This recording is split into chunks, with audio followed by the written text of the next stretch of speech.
اب پہلے تو رامین ڈاکٹر کو پیسے دے کے فرحت کی جھوٹی رپورٹس بنواتی ہے کہ واصف کو یہ یقین آ جائے کہ اس کی بیوی فرحت کبھی بھی ماں نہیں بن سکتی، اور اس کے بعد واصف کو اپنی محبت کے جال میں پھنسانے کے لیے آفس میں کہتی ہے کہ سنڈے کو میں نے تم سے کچھ ضروری میٹنگ کرنی ہے، فلاں ریسٹورنٹ میں پہنچ جانا۔ اب ویکنڈ پہ جب واصف تیار شیار ہو کے گھر سے نکلنے لگتا ہے تو فرحت کو بھی تشویش ہوتی ہے کہ آج تو سنڈے ہے، تو واصف اتنا تیار شیار ہو کے کہاں جا رہا ہے؟ جب واصف سے پوچھتی ہے تو وہ فرحت سے کہتا ہے کہ ایک کلائنٹ نے سنڈے کا دن ہی دیا تھا میٹنگ کے لیے، اسی سے ملنے جا رہا ہوں۔ اب واصف جب رامین کے بتائے ہوئے ریسٹورنٹ میں پہنچتا ہے تو رامین پہلے سے ہی وہاں پر موجود ہوتی ہے، جو کہ آج بہت تیار شیار بھی ہے اور واصف کا بہت پرجوش طریقے سے استقبال کرتی ہے، اور جس ریسٹورنٹ میں رامین نے واصف کو بلایا ہے اس ریسٹورنٹ کو بھی بہت اچھے سے ڈیکوریٹ کیا ہوا ہے۔ واصف تو رامین کی تیاریاں اور پھر ہوٹل کی سجاوٹ دیکھ کر حیران رہ جاتا ہے اور رامین سے کہتا ہے کہ خیریت تو ہے، نہ تو آج تمہاری برتھ ڈے ہے اور نہ ہی میری۔ تو رامین چہرے پہ مسکراہٹ سجائے واصف کو پرپوز کرنے کے لیے اس کی طرف رنگ بڑھاتی ہے۔ واصف تو یہ دیکھ کر حیران ہوتا ہے اور کہتا ہے کہ رامین یہ سب کیا ہے؟ جس پہ رامین کہتی ہے کہ واصف، میں تمہیں پرپوز کر رہی ہوں کیونکہ میں تم سے شادی کرنا چاہتی ہوں، اور تمہیں آج یہاں انوائٹ کرنے کا مقصد یہ تھا کہ آج ہم دونوں انگیجمنٹ کر لیتے ہیں، اور اسی لیے یہ ہم دونوں کی منگنی کی انگوٹھی میں اپنے ساتھ لائی ہوں۔ واصف رامین کو حیرت سے دیکھتے ہوئے کہتا ہے کہ رامین تم پاگل تو نہیں ہو گئی؟ تمہیں پتہ تو ہے کہ میں شادی شدہ ہوں۔ تو رامین کہتی ہے کہ واصف، میں تم سے آج بھی شادی کرنے کی خواہش مند ہوں کیونکہ میں تم سے بہت محبت کرتی ہوں۔ لیکن واصف کہتا ہے وہ محبت تو بہت پرانی بات تھی، وہ سب تو کب کا ختم ہو چکا۔ لیکن رامین ابھی تک ڈھٹائی سے اپنی بات پر قائم ہے اور واصف سے کہتی ہے کہ واصف، میں آج بھی تم سے محبت کرتی ہوں اور آج بھی تمہیں اپنانے کے لیے تیار ہوں۔ واصف کہتا ہے رامین، آئی ایم سوری، یہ سب ممکن نہیں ہے۔ جس پہ رامین کہتی ہے کیوں ممکن نہیں ہے؟ تم اچھے سے جانتے ہو نا کہ تمہاری بیوی تمہیں اولاد کی خوشی نہیں دے سکتی۔ تمہارے پاس تو بہت اچھا بہانہ آ چکا ہے کہ تم اولاد کی خاطر دوسری شادی کرنے کی خواہش مند ہو۔ اس پر فرحت یا تمہارے گھر والوں کو تمہاری دوسری شادی پہ کوئی اعتراض نہیں ہوگا۔ لیکن واصف رامین سے کہتا ہے کہ میں فرحت کو کبھی دھوکہ نہیں دے سکتا، چاہے میری اور فرحت کی اولاد ہو یا نہ ہو، لیکن فرحت ہمیشہ میری زندگی کا حصہ رہے گی اور میں اپنی پوری زندگی فرحت کے ساتھ ہی گزارنا چاہتا ہوں۔ اور تمہیں پلیز یہ بات اب اپنے دل سے نکال دینی چاہیے کہ میں کبھی بھی تمہیں اپنی زندگی میں شامل کروں گا، اور جہاں تک بزنس کی بات ہے تو میں نے تمہارے ساتھ بزنس محض ایک دوست کی حیثیت سے کیا ہے۔ دوسری طرف بلال بانکا بھی سوچ چکا ہے کہ اس نصیر یا ولید کو اپنی بے عزتی کا بدلہ تو میں چکھا کے رہوں گا، جیسے ان دونوں بھائیوں نے مجھے مارا ہے۔ جب تک میں ان دونوں میں سے کسی کو کوئی نقصان نہیں پہنچا دیتا مجھے چین نہیں آئے گا۔ اب ولید اپنی دکان پر موجود ہوتا ہے کہ سمن کے فادر کی اسے کال آتی ہے۔ اسے کہتے ہیں کہ سمن بتا رہی تھی تم کسی آدمی کو ڈھونڈ رہے ہو۔ ولید کہتا ہے جی ڈھونڈ تو رہا ہوں، جس پہ سمن کا والد کہتا ہے کہ وہ تصویر اور ایڈریس مجھے سینڈ کرو، ہو سکتا ہے میں اس سلسلے میں تمہاری کوئی مدد کر سکوں۔ تو ولید عاشی کے والد کی تصویر اور ایڈریس قریشی صاحب کو سینڈ کر دیتا ہے۔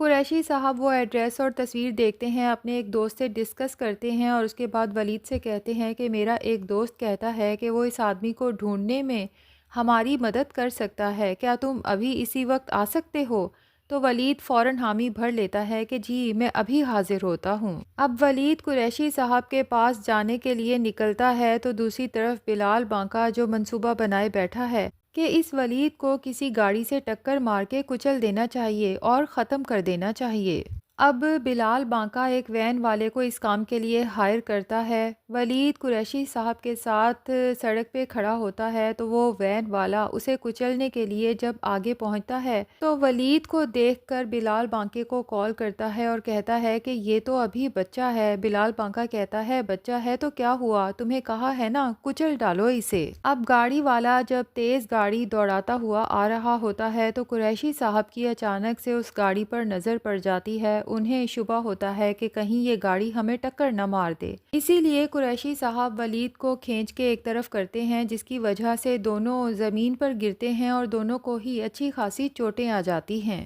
لیکن کم سے کم دونوں ہی جانی نقصان سے بچ جاتے ہیں۔ اب یہاں اچانک لوگ جمع ہو جاتے ہیں۔ ولید اور قریشی صاحب کو ایمبولینس میں فوراً ہاسپٹل لے جایا جاتا ہے۔ اب ہاسپٹل سے جب نصیر کو کال جاتی ہے کہ آپ کا بھائی زخمی حالت میں اس وقت ہاسپٹل میں موجود ہے،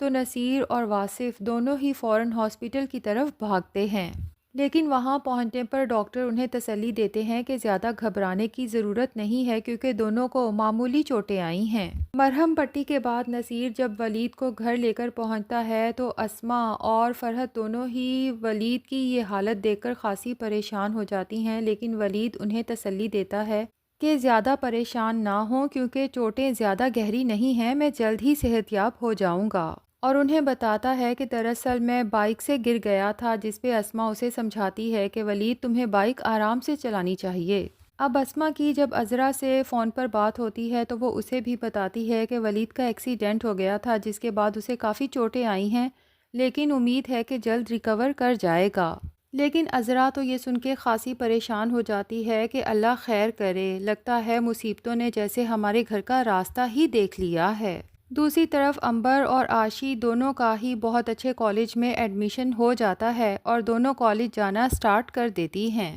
آشی کو تو ہر وقت اپنے والد کی یاد ستاتی ہے، اس کا جی تو کرتا ہے کہ کاش اڑ کے اپنے والد کے پاس چلی جائے اور انہیں اپنی دل کی تمام باتیں بتائے کہ وہ اپنی نانی اور ماں کے ساتھ بالکل بھی خوش نہیں ہے۔ اب آشی اپنی دوست کے ساتھ جب کالج کے لیے بیگ دیکھنے جاتی ہے تو وہاں پر اسے ایک پرس نظر آتا ہے جس پہ آشی کا نام لکھا ہے، اور اسے دیکھتے ساتھ ہی اسے یاد آ جاتا ہے کہ اس کے بابا بھی اس کے لیے اس طرح کے پرس بنایا کرتے تھے۔ آشی کو تو پتہ ہی نہیں کہ یہ پرس بھی اس کے باپ نے ہی بنایا ہے، کیونکہ اس کا باپ جیل میں یہی کام تو کرتا ہے، اپنی بیٹی کو جب بھی یاد کرتا ہے تو ایک خوبصورت سے پرس پہ اپنی بیٹی کا نام لکھ دیتا ہے، اور جیل میں اگر اسے فکر ہے تو صرف اور صرف اپنی بیٹی کی۔ اب ولید کو چوٹیں تو بے شک آ گئی ہیں، لیکن بہرحال اسے یہ پتہ چل چکا ہے کہ آشی کا فادر کہاں پہ ہے، تو وہ عذرا کو کال کر کے بتاتا ہے کہ بھابھی آپ کا کام ہو گیا ہے، آشی کے باپ کا کنفرم پتہ چل گیا ہے، وہ اس وقت جیل میں ہے، لیکن سنا ہے کہ وہ جیل سے بہت جلد رہا ہو جائے گا۔ دوسری طرف واصف رامین کی حرکت کی وجہ سے بہت پریشان ہوتا ہے، کیونکہ اسے رامین سے یہ امید بالکل بھی نہیں تھی کہ وہ ان انٹینشنز کی وجہ سے اس کے ساتھ بزنس کر رہی ہے، اور زیادہ فکر تو واصف کو فرحت کی ہوتی ہے کہ جب اسے پتہ چلے گا تو اسے کس قدر تکلیف ہوگی اس بات پر۔